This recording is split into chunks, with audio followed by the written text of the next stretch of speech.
Hello, welcome again to FairtaX Power Radio. I'm Bob Paxton, I'm Bob Scarborough. and we are FairtaX Guys. Hello there, Bob. Hello, I tell you what, we are recording this on January 29th. It is still like 10 degrees up there in Winston-Salem, is it not? Well, You, you got more snow on the way? 34 today. It's been out of the freezing by about 2 degrees over the last 3 or 4 days. However, come Friday afternoon, we are going to get about a 20% chance of snow. And then late Friday night to early Saturday morning, about a 60% chance with 1 to 2 inches coming down.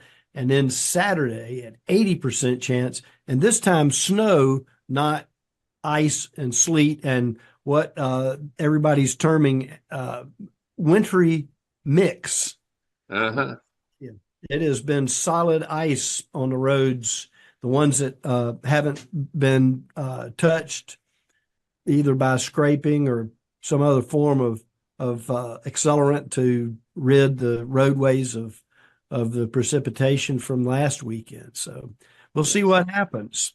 It's Uh, it's it's been it's been cold here down around the freezing mark in Central Florida, so we'll hopefully get all this out of the way. Hopefully, by the time this streams, better weather has showed up. But that's not really what we need to talk about here on FairtaX Power Radio. We'll briefly say if you did not catch last week's episode, we had Steve Hayes and Jade Wally on, and they had come up with they got some really exciting future to look forward to in the FairTax movement. without It's a doubt. they are leading a youth movement, Jade especially, and hopefully that will be successful, and we can start appealing to a broader demographic group and a broader uh, slice of the political spectrum and get the fair tax done here. So, Yes, sir. but we Yeah. didn't get to do it last week, but this week we do, and that is our world famous Congress.gov segment here. And we got some real goodies here this week on on FairTax Power Radio.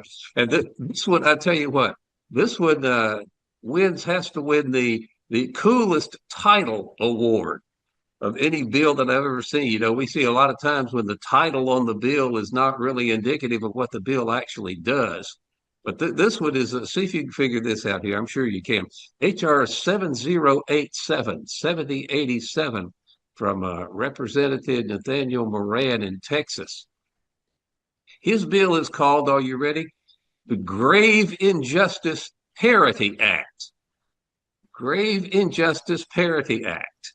And you dig into that thing, it's actually got a little bit of text in it, and you see what he's talking about. This bill is a proposal to amend the Internal Revenue Code to allow for deductions for transfers from estates or gifts to certain cemeteries. Grave injustice is a bill to uh, help cemeteries. And it goes a little bit further down there in describing this. This is certain cemeteries, and it defines what they are. A cemetery company owned and operating exclusively for the benefit of its members or any corporation chartered solely for burial purposes as a cemetery corporation and not permitted by its charter to engage in any business not necessarily incident to that purpose if such company or corporation is not operated for profit and no part of the net earnings of such company or corporation ensures to the benefit of any private shareholder or individual. So there we go. I guess they figured this. I guess there's such a thing as a nonprofit cemetery. I thought most of them would be, commercial businesses like any other, but Sure. You know, apparently these nonprofit ones, however many there are out there, are suffering a grave injustice here. They're trying to fix that with this bill. I don't have the heart to put that one in the Hall of Shame, but I tell you what, it's all going to be that has to win the coolest name award of any bill in Congress for the year. that could be a side highlight of the Hall of Shame and just say cool name, you know, a cool name award. Oh, mercy. All right, let's go on here. This is HR 7070 from Representative Carol Miller in West Virginia to amend the Internal Revenue Code to extend the credit period for the production of refined coal and for other purposes. Refined, have you ever seen a coal refinery? I know about oil refineries. I'm not sure I've ever seen a coal refinery.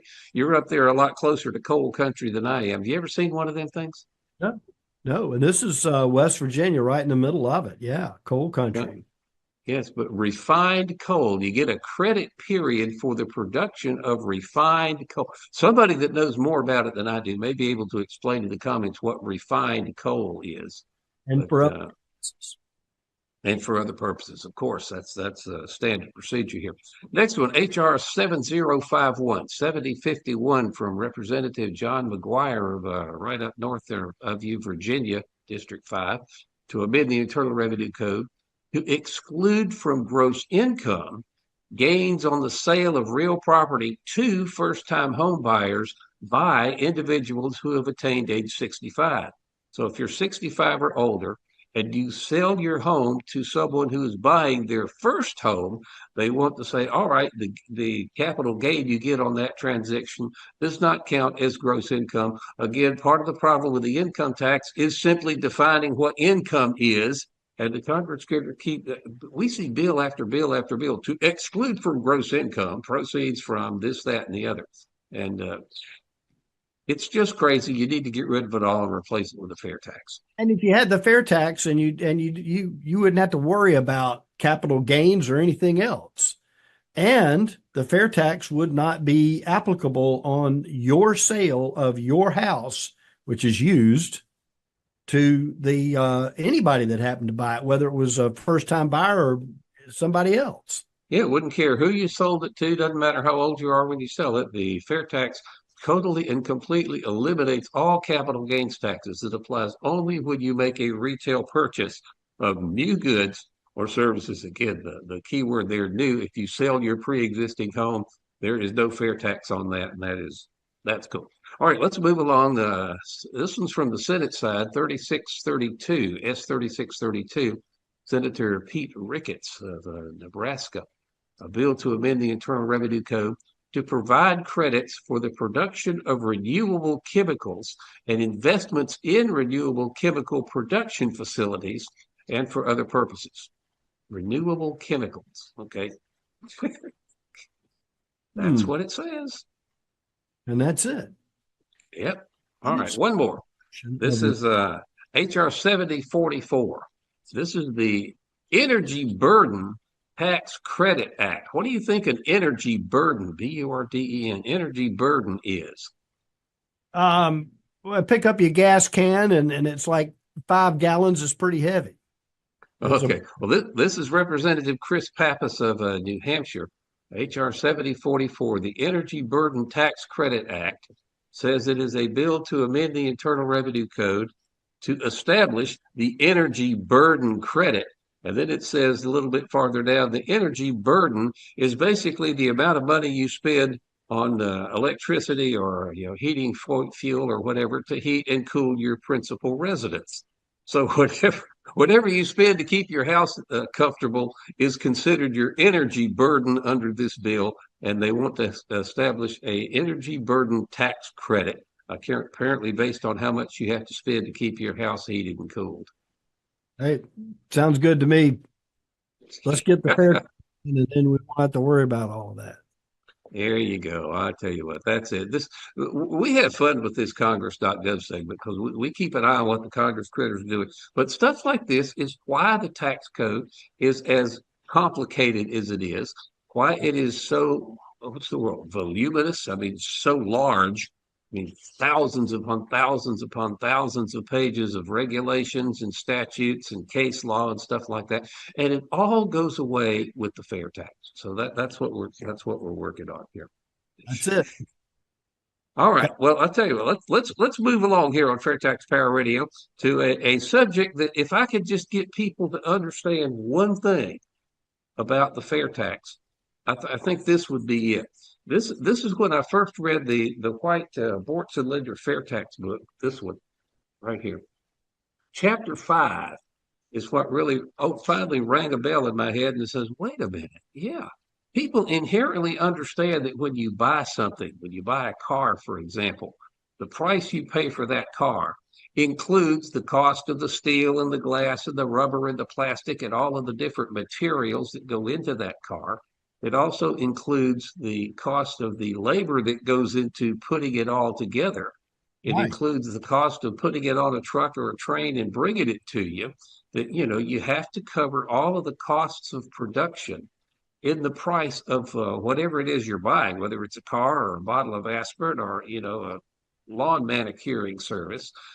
You pay the cost of producing and delivering that good or service with the price you pay for it.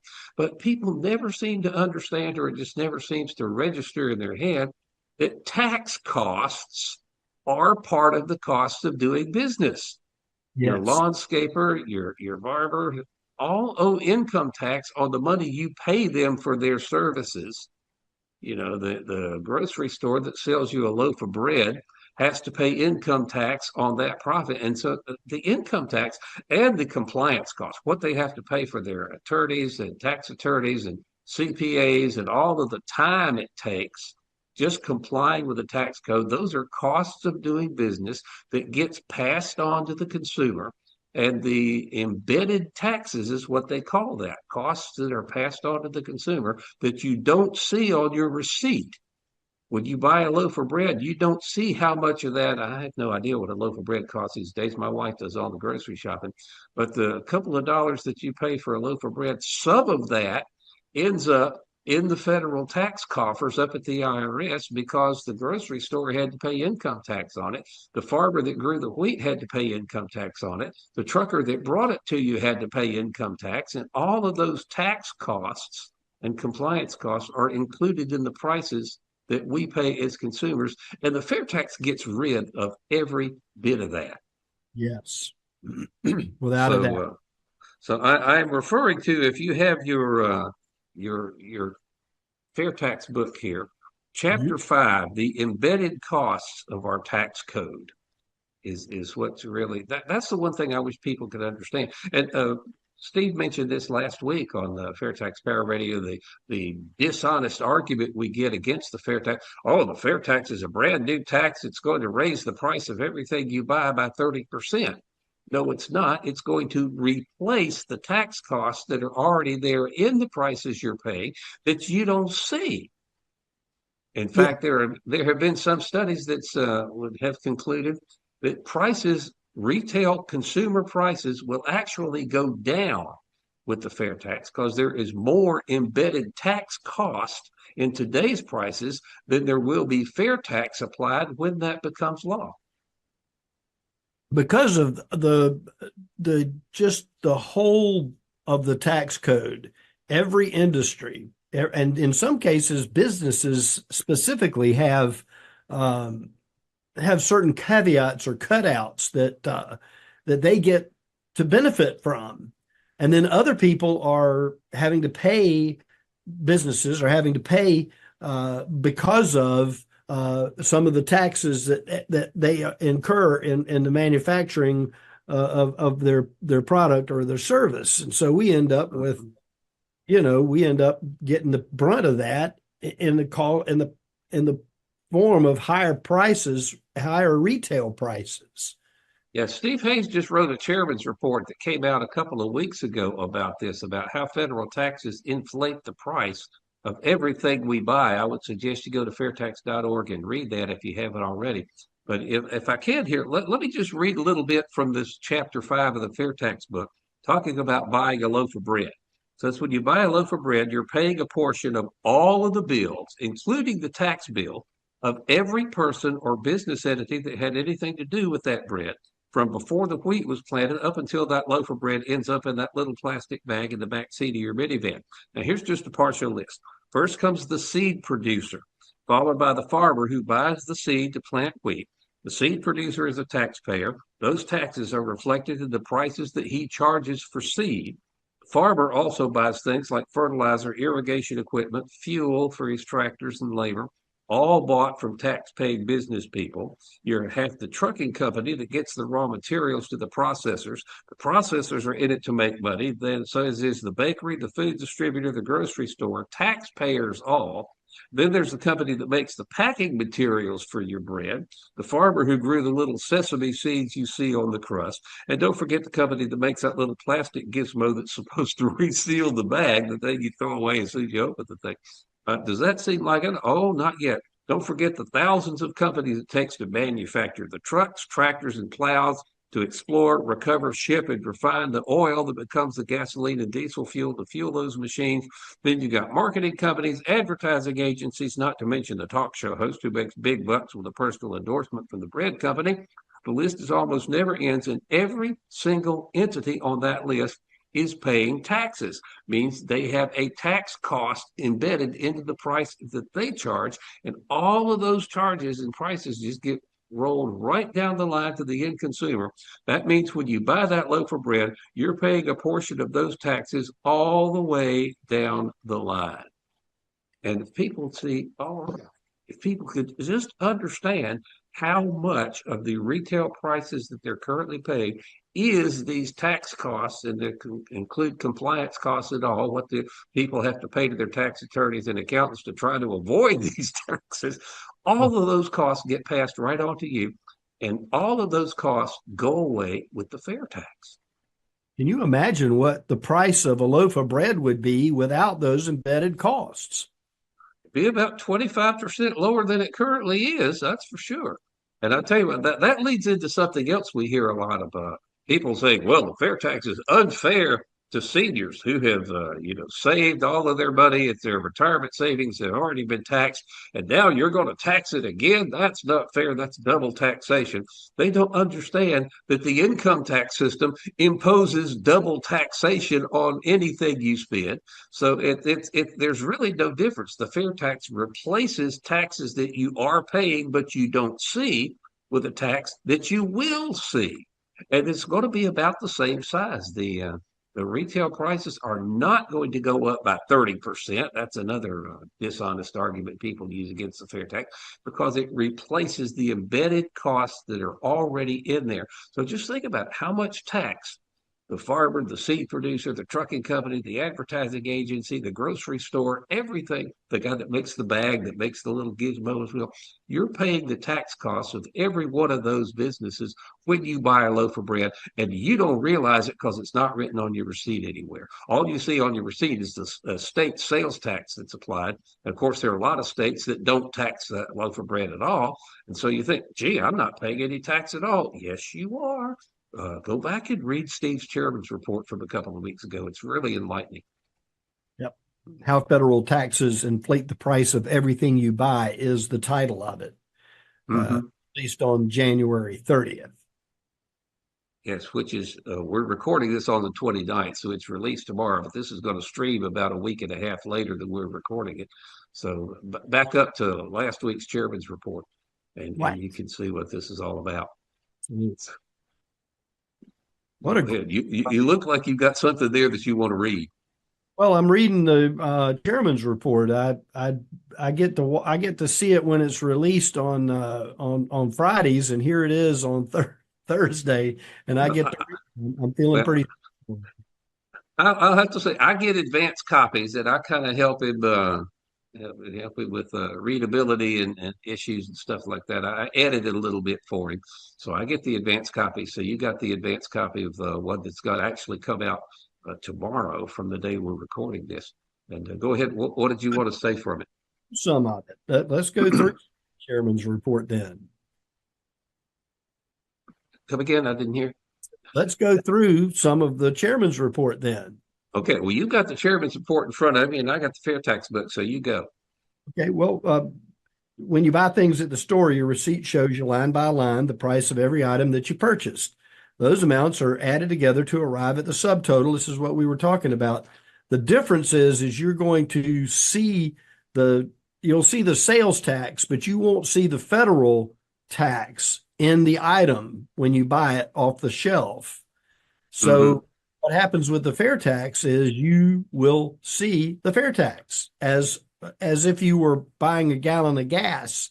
It's included in the price. You'll see it Mm-hmm. on the receipt. If you think about the amount on the tax line that shows you all of the tax you're paying on that purchase, you would be very wrong. What your receipt doesn't show you is that the subtotal is already carrying that heavy invisible tax burden long before a product reaches the shelf. This is what we're talking about with the FAIRtax book too. A complex web of federal income and payroll taxes has been woven into the price. Economists are calling this the hidden tax wedge. From the farm to the factory to the final retail point of sale, every hand that touches a product adds a layer to the federal tax cost of that item that the consumer, you and me, ultimately pays. Amen. The fair tax replaces all of those embedded costs that are currently in the prices that you're paying and you don't see it. So let me ask you another question here and see if you can figure this one out. When the fair tax replaces all of those embedded taxes, corporations no longer have to pay, or businesses of any size no longer have to pay income tax. They no longer have to pay accountants and stuff like that. The cost of doing business goes down dramatically with the fair tax. What's to stop these individual companies from saying, "Ooh, wow, my cost went way down. I'm going to keep my prices right where they are, so I'm going to reap, this windfall profit." How is that not going to happen? Competition.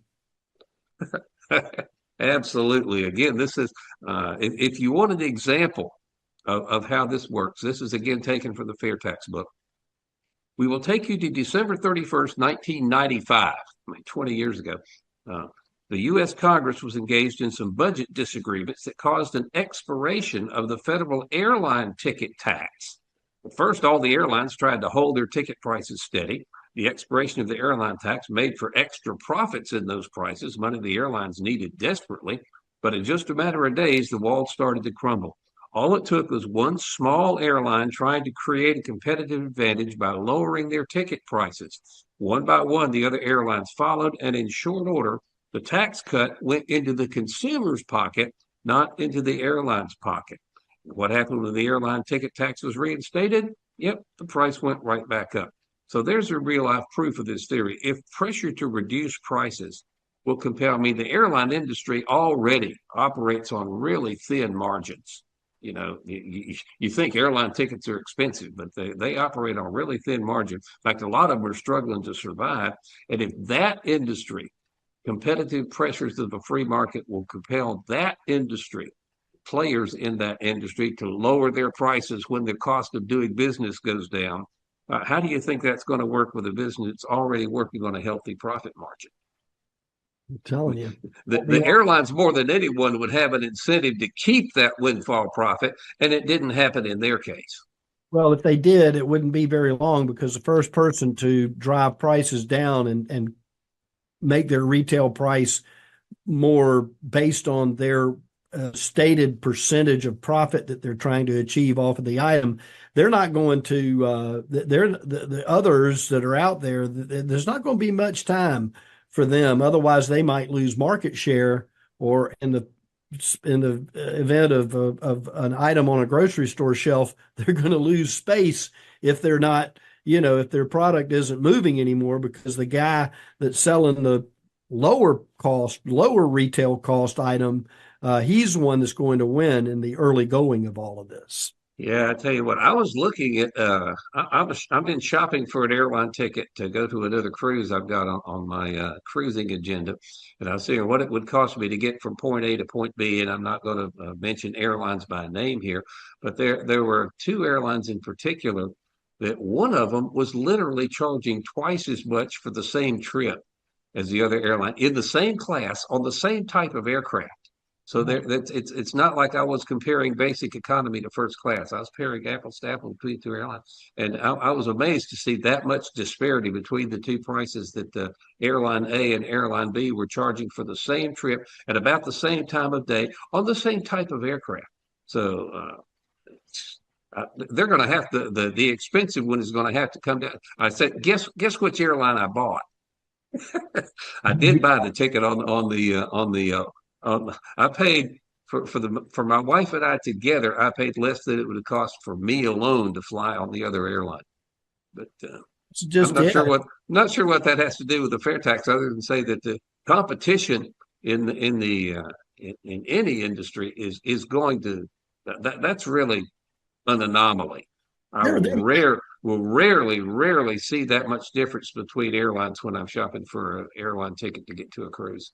there might be a moment of an adjustment, and whoever jumps first to their true profit level off of what it costs them to build the item, they're the Mhm. ones that are going to win.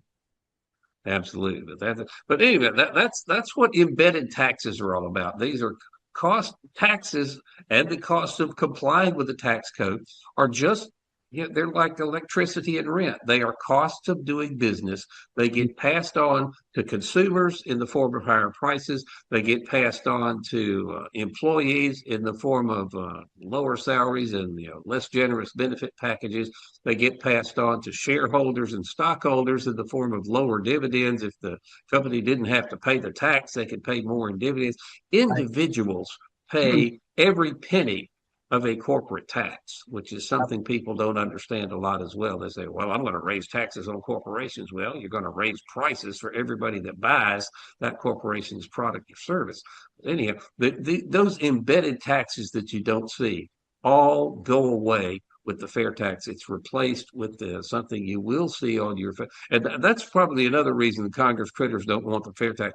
They don't want we the people really seeing exactly how much the federal government costs us, because the amount we pay on our 1040 form is nowhere near the amount of federal tax that comes out of our pocket over the course of a year. Also covered in Steve Hayes's chairman's report that we've been reviewing here is the $546 billion paperwork tax above and beyond the taxes that are embedded into the cost of the item that you're buying is the cost of complying.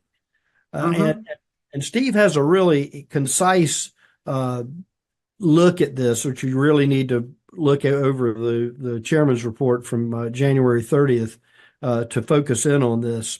$546 billion. That's a lot of, think about that being gone from everything across the entire spectrum of American purchases, and the consumer is not burdened with that because that money ends up in the price of the item as well. Absolutely. Well, I'll tell you what, you got just enough time to explain how that 546 billion is broken down. There's two components to that. Yes, the National Taxpayers Union Foundation divides the burden into two primary categories. The out-of-pocket expenses, 148 billion, direct payments for tax preparation software, professional CPAs, and legal services. And the other category is time and productivity loss. We talk about it a lot on this program, and you want to venture a guess? I know you know the number, but you'll want to venture the guess of how much is lost in time and productivity from a standpoint of dealing with your taxes. $388 billion.